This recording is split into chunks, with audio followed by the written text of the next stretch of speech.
Hello everyone, ये एक work energy power का एक क्वेश्चन है फिजिक्स का। तो चलिए उसको हम सॉल्व करते हैं नॉर्मल तरीके से, और उसके बाद मैं उसको सॉल्व करने का शॉर्ट ट्रिक बताऊंगा। तो देखिए क्वेश्चन है, यहाँ पे एक टेबल है, उसके ऊपर चेन रखा हुआ है जिसका मास m है और लेंथ n है। इसमें L/3 पार्ट इसका हैंग कर रहा है।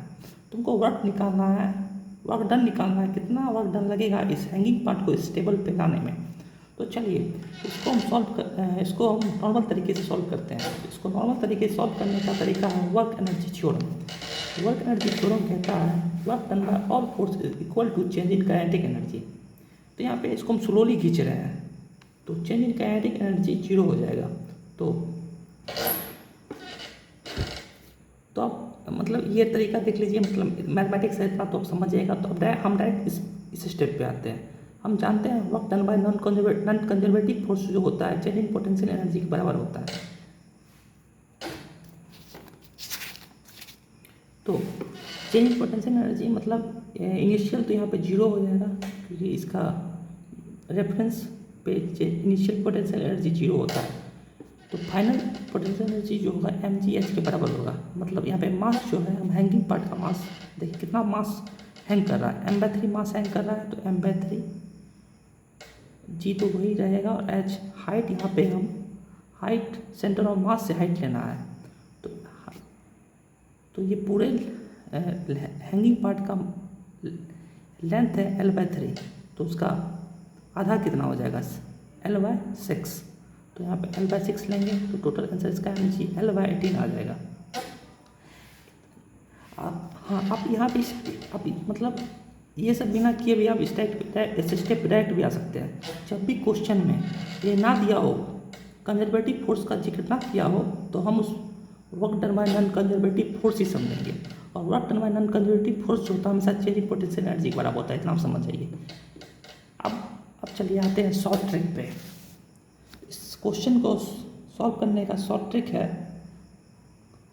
का फॉर्मूला है work done equal to mgl divided by 2n²। यहाँ पे n जो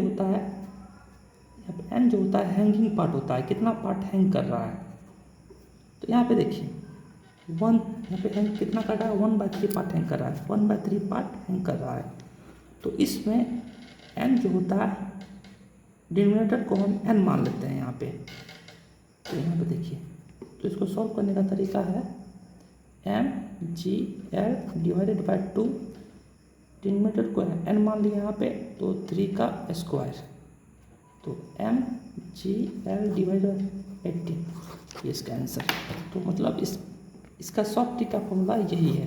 अब n क्या है, hanging part, n 1/3 part hang कर रहा है, तो 1/3 में डिनोमिनेटर को हम n मान लेते हैं, तो यहाँ पे n3 होगा। इस क्वेश्चन को सॉल्व कर लिए। अब चलिए आते हैं इसी तरह का सिमिलर क्वेश्चन को सॉल्व करते हैं इस ट्रिक पे। तो देखिए यहाँ दिया है chain is on A frictionless table with 1/5 of its length hang. यहाँ पे कितना पार्ट हैंग कर रहा है, इस क्वेश्चन में कितना पार्ट हैंग कर रहा है, L/5 पार्ट हैंग कर रहा है। तो यहाँ पे इस शॉर्ट ट्रिक का फॉर्मूला लगाते हैं mgl डिवाइडेड बाय 2n²। यहाँ पे n क्या है, हैंगिंग पार्ट, तो कितना हैंग कर रहा है पार्ट, L/5। यहाँ पे n किसको लेंगे, डिनोमिनेटर को मान लेते हैं। यहाँ पे n जो होता है 5 के बराबर आ जाएगा। तो mgl divided bye 2 into n², तो mgl डिवाइड बाय 50। देखिए एक शॉर्ट मेथड है, मतलब इस क्वेश्चन को सॉल्व करने का एकदम शॉर्ट मेथड है। इस क्वेश्चन को आप इस लॉन्ग मेथड से भी सॉल्व कर सकते हैं। तो थैंक यू। इस तरह के वीडियो के लिए चैनल को सब्सक्राइब कर ले प्लीज़।